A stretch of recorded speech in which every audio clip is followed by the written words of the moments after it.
મોટાભાગે ફરાળમાં આપણે બટાકાની સૂકી ભાજી બનાવતા હોઈએ છીએ અથવા તો સાબુદાણાની ખીચડી, પણ જ્યારે વારંવાર એકની એક વાનગી બનાવીએ ત્યારે ચોક્કસથી એમ થાય કે કંઈક નવું બનાવીએ. તો આજે હું તમારી સાથે શેર કરું છું એકદમ ચટપટી, ટેસ્ટી, ખૂબ જ સ્વાદિષ્ટ લાગે એવી કેળાની સૂકી ભાજી. ફરાળમાં એક વખત આ સૂકી ભાજી ચોક્કસથી બનાવી જુઓ. એટલી ટેસ્ટી અને મસ્ત લાગશે કે ઘરમાં મોટાથી નાના સૌને આ ચટપટો ટેસ્ટ ખૂબ જ પસંદ આવશે. વળી બનાવવાની રીત તો સાવ આસાન છે. તો ચાલો ઝટપટ બનાવવાની રીત જોઈ લઈએ. તો સૌથી પહેલાં આપણે અહીંયા કાચા કેળા લઈશું. આપણે જેટલા પ્રમાણમાં સૂકી ભાજી બનાવી હોય એટલા પ્રમાણમાં કેળા લેવાના છે. ખાસ કરીને આપણે એ તપાસી લેવાનું કે કેળા એકદમ કાચા હોવા જોઈએ, સહેજ પણ પાકેલા ન હોય એવા કેળા આપણે પસંદ કરીશું. ટેસ્ટી, ચટપટી અને ખૂબ જ સ્વાદિષ્ટ એવી સૂકી ભાજી બનાવવા માટે સૌથી પહેલાં આપણે એક મસાલો બનાવી લઈએ. મસાલો બનાવવા માટે આપણે એક નાની વાટકી જેટલા શેંગદાણા લઈશું. ગેસની ફ્લેમને ધીમી રાખી એને સારી રીતે રોસ્ટ કરી લઈશું. જો શેંગદાણા થોડા રોસ્ટ થઈ જાય, થોડા શેકાઈ જાય, એના ઉપર આ રીતે થોડી અમથી કાળી દાજ પડી જાય એટલે આપણે એમાં 1 ચમચી જેટલું જીરું ઉમેરીશું અને 1 ચમચી જેટલા આખા ધાણા ઉમેરીશું. તમે જો ફરાળમાં આખા ધાણા ન ખાતા હો તો તમારે સ્કીપ કરી દેવાના. અને સાથે સાથે 2 લાલ મરચાં ઉમેરીશું. તમારી પાસે જો કાશ્મીરી લાલ મરચું હોય તો તમારે એ લાલ મરચાંનો જ ઉપયોગ કરવાનો, કેમ કે એ થોડા મોળા હોય છે અને આ ખૂબ જ તીખા હોય છે. અને જો આ રીતે દેશી લાલ મરચાંનો ઉપયોગ કરવો હોય તો તમારે એના અંદરથી બિયા કાઢી લેવાના. જો મેં આના અંદરથી બિયા કાઢી લીધા છે એટલે તીખાશનું પ્રમાણ થોડું ઓછું થઈ જશે. શિંગદાણા શેકાયા પછી અંદાજે 1 મિનિટ સુધી આપણે બધી જ વસ્તુને શેકી લઈએ. ગેસની ફ્લેમને આપણે અહીંયા બંધ કરીશું. હવે આ મસાલા થોડા ઠંડા થાય ત્યાં સુધી આપણે એને એમને રહેવા દેશું. હવે કેળાની જે ઉપરની છાલ છે એને આપણે પિલરની મદદથી દૂર કરી લઈએ. અને જો પિલરથી ન ફાવે તો તમે ચાકુની મદદથી પણ કરી શકો છો. આ રીતે છાલ ઉતારવામાં ચાકુ વધારે અનુકૂળ લાગે છે. હવે આ રીતે છાલ દૂર કર્યા પછી આપણે કેળાને સમારી લઈશું. જુઓ અહીંયા બહુ જાડા પણ નહીં અને સાવ પતલા પણ નહીં, એ રીતે આપણે પીસ કરીશું. તો એક સરખી સાઈઝમાં આપણે બધા પીસ બનાવીને તૈયાર કરી લઈશું. કેળા સમારીને તૈયાર કરી લીધા છે અને અહીંયા આપણો મસાલો પણ સરસ રીતે ઠંડો થઈ ગયો છે. તો હવે મિક્સર જાર લઈશું. તો હવે એક મિક્સર જાર લઈશું અને મસાલાને એમાં ટ્રાન્સફર કરીશું. મિક્સરને આપણે પલ્સ મોડ પર ચલાવી અને થોડો અધકચરો આખો ભાંગો રહે એ રીતે મસાલાને દળી લઈશું. તો જુઓ અહીંયા મસાલો તૈયાર છે. હવે આપણે ગેસ તરફ જઈશું. ગેસ ઓન કરી ગેસ ઉપર એક કડાઈ મૂકીશું અને એમાં આપણે એક મોટા ચમચા જેટલું તેલ લઈશું. તેલ થોડું ગરમ થાય એટલે આપણે 1 ચમચી જેટલું આખું જીરું ઉમેરીએ, લીલા મરચાંના ટુકડા ઉમેરીએ, લીમડાના પાન અને 1 ચમચી જેટલા તલ ઉમેરીશું. અને ત્યાર પછી આપણે તૈયાર કરેલા કેળાને ઉમેરી દઈએ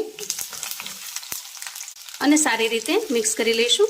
આ રેસીપીને તમે 2 રીતે ઉપયોગમાં લઈ શકશો. ફરાળી મસાલા સાથે તમે ફરાળમાં પણ ઉપયોગમાં લઈ શકો છો અને રૂટીનમાં તમે કોઈ રસાવાળા શાક સાથે અથવા તો દાળ ભાતની સાથે સાઈડ ડિશની જેમ સર્વ કરી શકો છો. અહીંયા કેળાના પીસ છે એ ઝડપથી તળિયે ચોંટવા લાગશે, તો એને સૌથી પહેલાં તો જે તેલ છે એની અંદર સારી રીતે કોટ કરી લેવાના.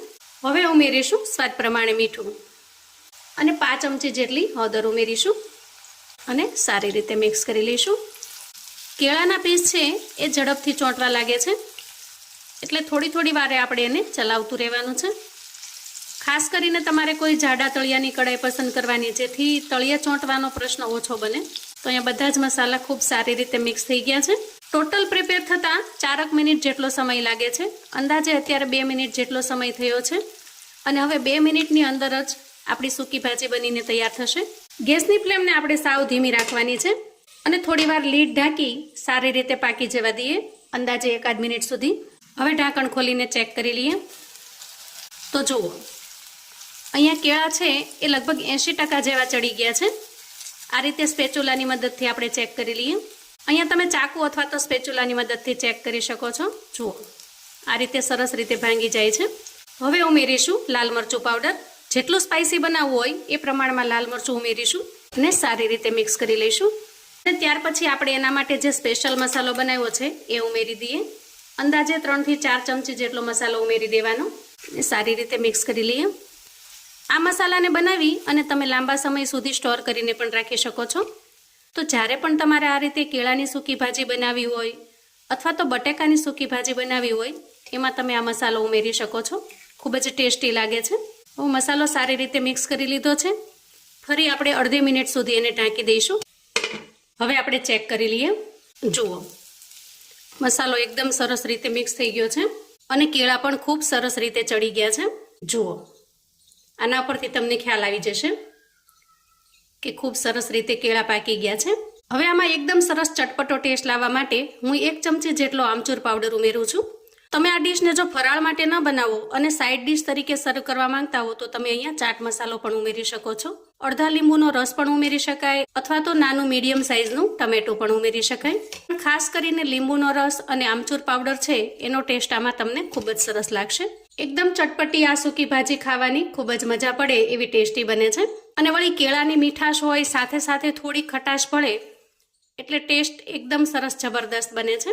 અહીંયા આપણી કેળાની ભાજી બનીને તૈયાર છે. હવે ઉમેરીશું થોડી કોથમીર અને મિક્સ કરી લઈએ અને ભાજીને સર્વ કરી લેશું.